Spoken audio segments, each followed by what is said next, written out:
On this edition of Alberta Dugout Stories, the podcast, the out-of-towners, two baseball players who came from outside our borders to hone their skills at academies here, and they're now plying their trade in a big way south of the border.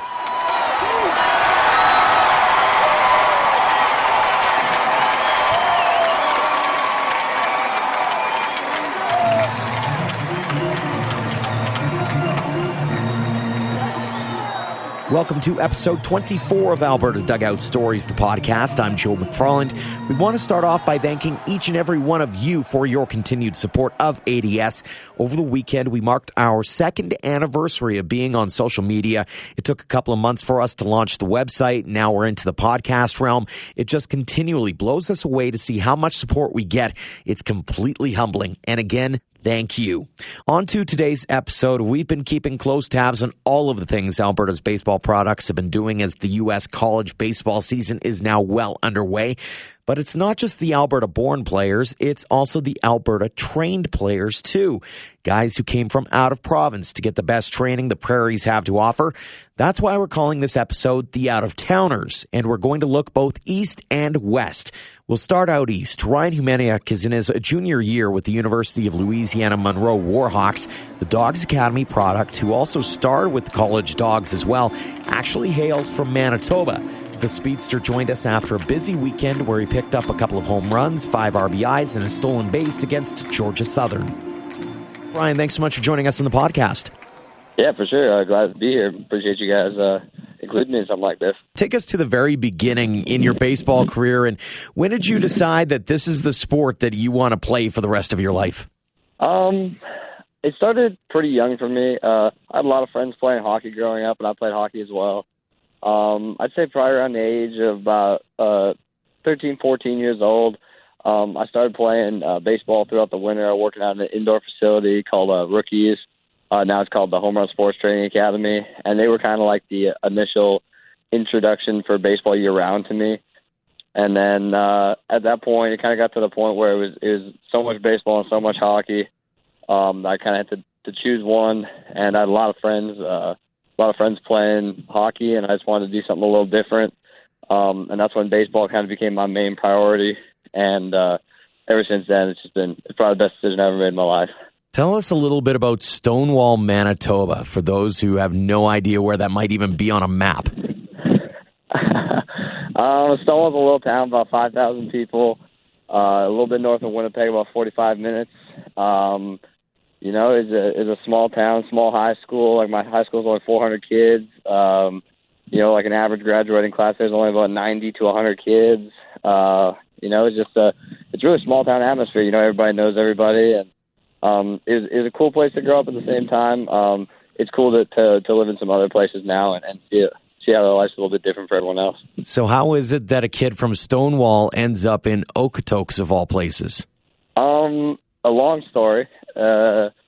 Basically what happened is I was kind of trying to get, I think it was my junior year of high school, so my grade 11 year, and I was trying to get recruited to some colleges. I had talked to a couple colleges that summer playing with the 16U provincial team Manitoba, and I was looking at some places. I was looking at Vauxhall Baseball Academy, also in Alberta there. I was looking at Langley, like British Columbia, and it was honestly exam time about my grade 11 year, so I would say like June-ish in my grade 11 year.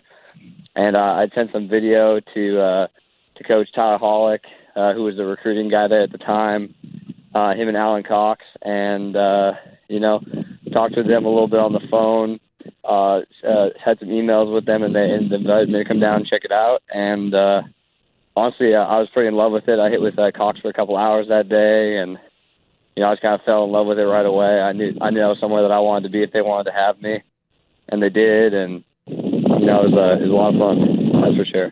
Talk a little bit about your experience as you moved out to a brand new province. You're a little closer to the mountains. You're a little closer to, but at the same time, it's a community that's fairly close to back home. So talk us through whether you experienced any kind of, sort of that culture shock, I guess, or was it a pretty easy transition? And what did you think of once you actually got here and got to be a part of the Dawgs Academy?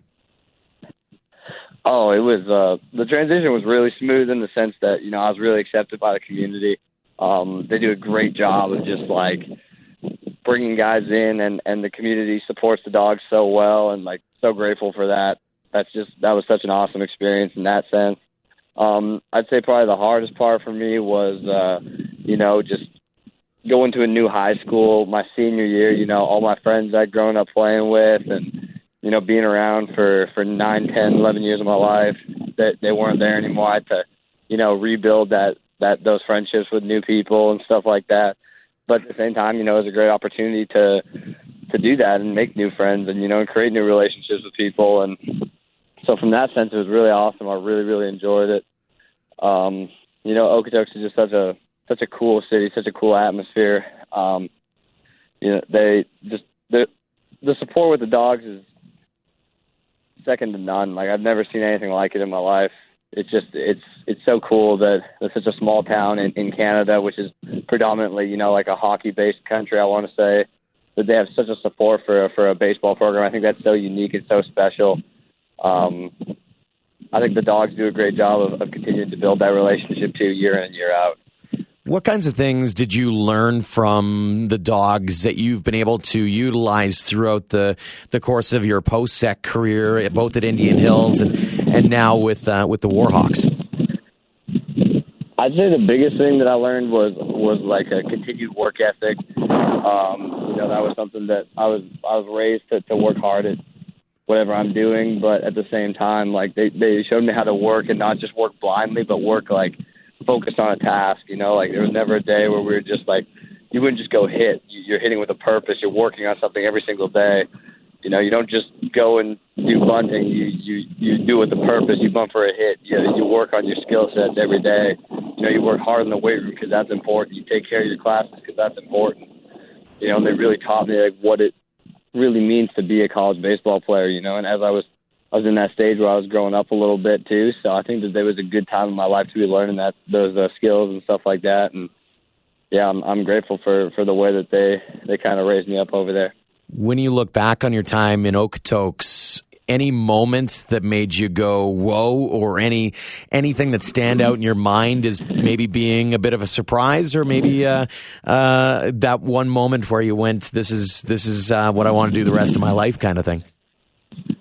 I think the first time I got to see the college team play, that was it for me. To see just the crowd that it brought out, and to know that that's a summer baseball league, and just like the support that they had for. It wasn't even just the Dogs themselves; like they just love baseball, and it's just like that passion and stuff like that. That was so cool to me. I thought that was something that would be really unique to have for myself one day. And, obviously I got the opportunity to play for the Dogs for the past 2 years now. I'm grateful for that. That was a great opportunity, great experience. And we're working on something to hopefully be able to maybe come back there again this summer. So, but yeah, that was definitely a turning point for me, was seeing that stadium full of people and just all the crowd going nuts and stuff like that. Seeing Canada Day for the first time with all those fans in the stands, and, watching Kellen Marufo hit a home run over right field wall, and watching everybody go absolutely nuts and stuff like that. That was cool experiences for sure. Looking now to your post-sec career and what's led to your success to this point, how do you I guess personify how things have gone thus far? I wouldn't say it's one thing in particular, but just try to stay focused and work hard and just trust that when you work hard and you put in the time, that good things will come for you. I got a great coaching staff. I've been fortunate to have great coaches the whole way along. Okotoks, even from home run to Okotoks to Indian Hills, great coaching staff. To here with Coach Federico, Coach Collins, Coach Carlson, Coach Belanger, just a great staff. They care about you as a person and not just as a player. And, it's just been, I got to give a lot of credit to those guys. They've helped me a lot along the way. Strength coaches, Coach Mike, Coach Kyle, helping us out a lot. It's just been a lot of things that have come together at the right time. I'm just really grateful for that. Talk a little bit about your stolen bases and what has led you to kind of go down that path and try to be one of the leaders on that front. Working with Coach Hollick and Coach Tyler Graham, Coach Andy Peterson, and now here working with Coach Carlson. Just worked a lot on using that as a weapon for me is my speed and being able to run.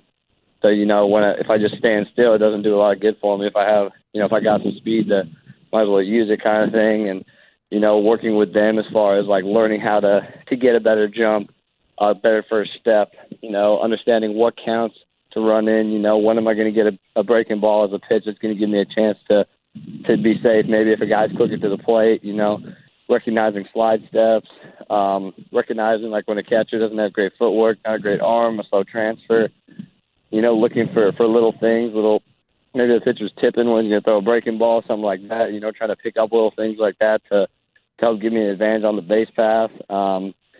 At second base, just looking for a timing, maybe getting into a pattern of one look or two look, that gives me a chance to get a jump at second base and maybe steal third.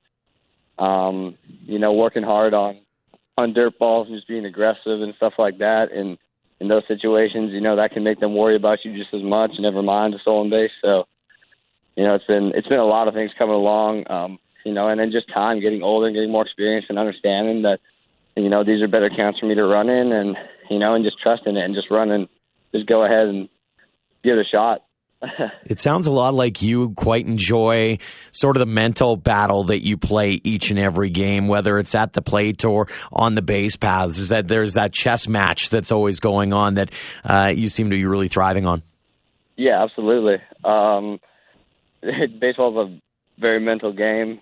Sometimes I have to find myself, talking myself down because I'm thinking too much, whether it be at the plate or whatever, because over the span of how many years I've been playing baseball, I've accumulated a lot of knowledge, and sometimes I need to just, put that aside and just think, swing hard in case you hit it, or just run fast and, simplify the game a little bit, because as complicated as it is, it's really simple too. So, sometimes you gotta just slow the game down. Mm-hmm. When you look back on your baseball life, or even just in life in general, who inspires you?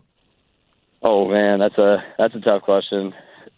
Dad's been there since day one, just throwing countless hours of batting practice and putting in the time with me.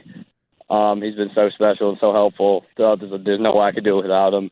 Mom traveling across the country, the continent to see me play and support me in all my endeavors. All the coaches at Home Run Sports just helping me along the way. Anytime I need work in the off season, anytime I need work when I'm home for Christmas, getting into the indoor, just working with me on little things if I have questions, just supporting me and that whole program. And, even them watching me on opening night this year at LSU, having their program be able to take a break and check me out. That was so cool. That was such a special moment for me as a player, knowing that I came through that academy and that things are kind of coming full circle in that sense. That's super special to me. All the coaches at the Dawgs, Coach Heldobler, Coach Hollick, Coach Cox, all of them, just everybody there, Coach Lupo, Duda, just everybody who's been a part of being able to help me move on and get to a junior college, and then, even the guys at Baseball Manitoba helping me out a ton, getting me exposed to Indian Hills for the first time at 16U, and then having Coach Duda be able to make some calls for me and help me out there. It's been such a special ride. And Jordan Camp at Indian Hills, Stephen Klecki, Cam Walker, those guys impacted my life a lot in the last couple of years, both on and off the field, just as a young man and as a baseball player. I learned a lot at junior college, and that was really, really, really important for me to go through that stage.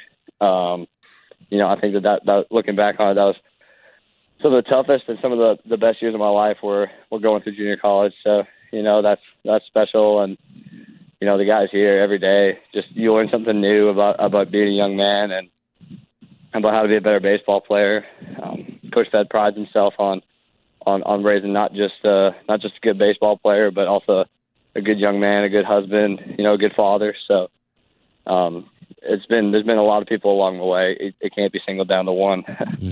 When you talked a little bit about your journey so far, but I'm curious, how are you going to define success by the end of this year? What are you really hoping to accomplish by the end of 2019?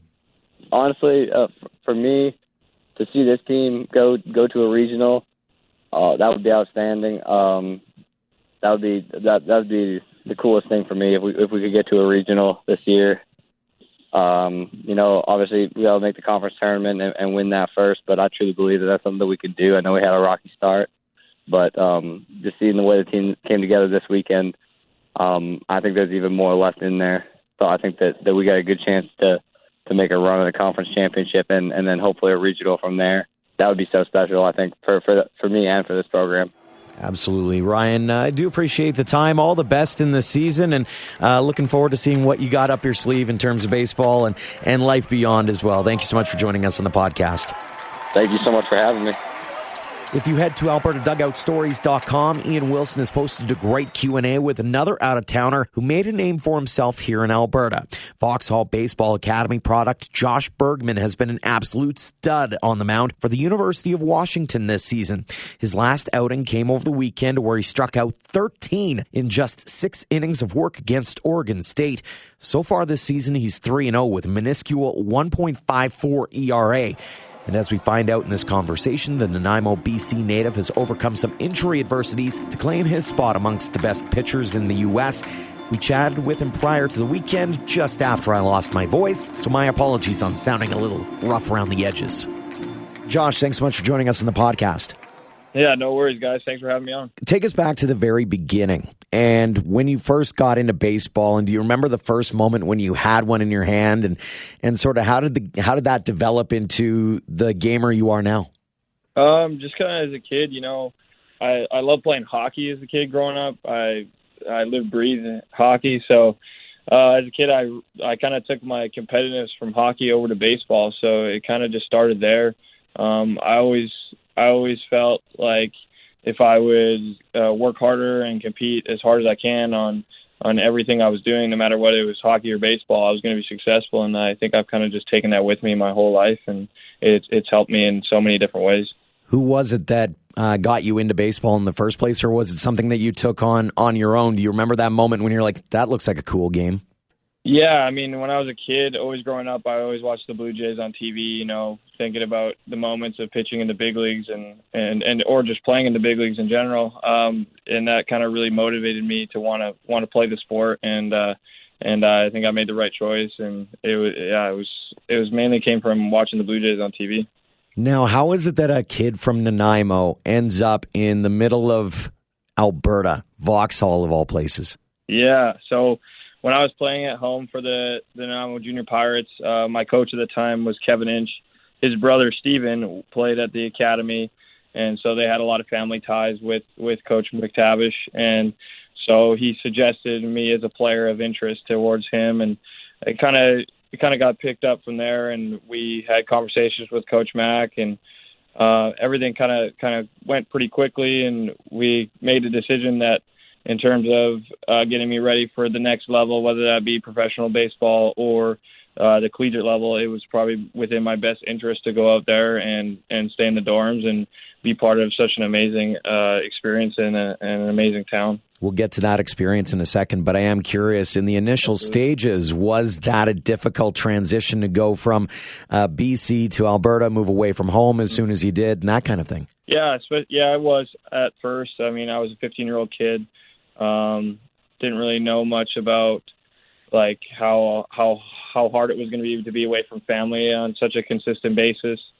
So there was definitely some difficult times for the first few months.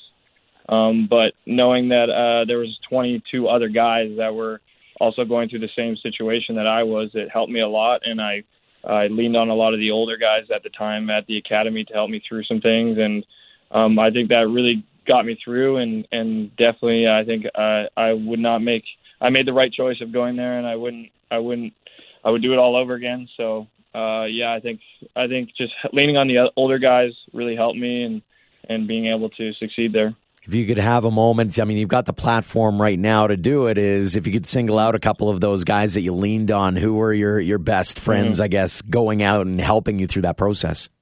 Yeah, one guy for sure that helped me a lot was Nolan Bumstead, who played. I had the privilege to play with him for 1 year, which was great, but also I wish I could have played with him more. But yeah, he was a great friend to me. He helped me through a lot of things. He was an amazing academic student, so he helped me a lot on that front with just how hard I was going to have to work in terms of if I wanted to be a Division I athlete and being a student athlete. I had to work on both sides. So he was huge in that regard, and on the baseball field because he was an amazing player. He was a pitcher and a hitter. He played on Team Canada. Obviously went to Cal State Northridge and had a lot of success there. So he was just a really big mentor for me. And the other guy was Ben Anishko, a little bit different in terms of he was just a straight pitcher. So he helped me a lot on my game in terms of on the mound. And now he's in professional baseball. So a lot of what I took from him is applying to my game now. Yeah, he also helped me on the work ethic side of things in the weight room, on the field, everything. So yeah, those two guys for sure stood out for me. You mentioned the experience part. Talk about your years with Vauxhall and what it meant to you to be a part of a program like that. Oh, grateful, absolutely grateful that I was able to be part of something like that. All 3 years, I enjoyed all 3 years to the fullest. I mean, it was 3 of the greatest years of my life. I love the people there, my teammates, coaches, the support staff there, the school. I can't say enough about that place. It's a really if you're a kid and you're wanting to play at the next level and you're wanting to get better, I strongly recommend going to the Vauxhall Academy of Baseball. I mean, it got me ready in so many different ways, not only physically and on the field, but mentally and also just as a person. It got me ready for what's to come next in life.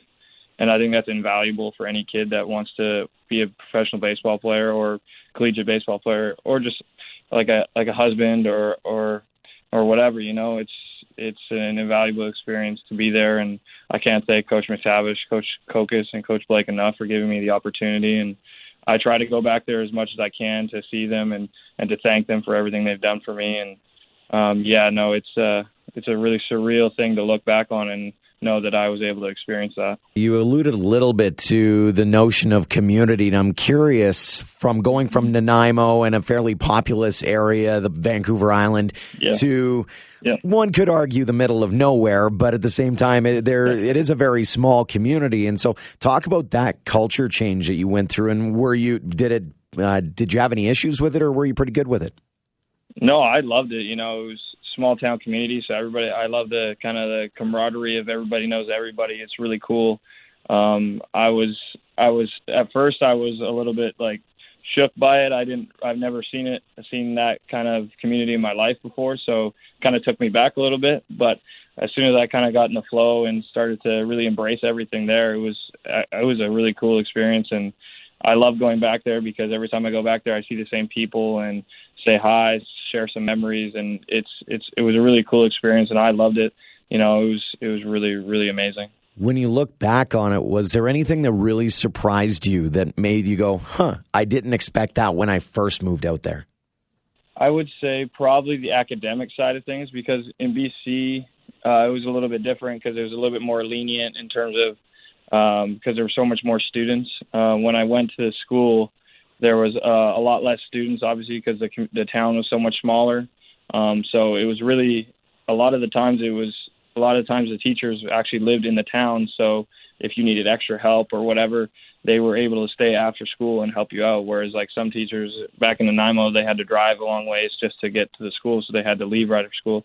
So that extra help kind of with school really helped me a lot, especially because I struggled a bit with schooling going to Alberta because it was a bit of an adjustment. The Alberta curriculum was a little bit harder. So it was definitely something that I was surprised by, and how much they were willing to help us, coming from Nanaimo where it wasn't easily accessible. So that was a great surprise for me because it helped me a lot on the academic side.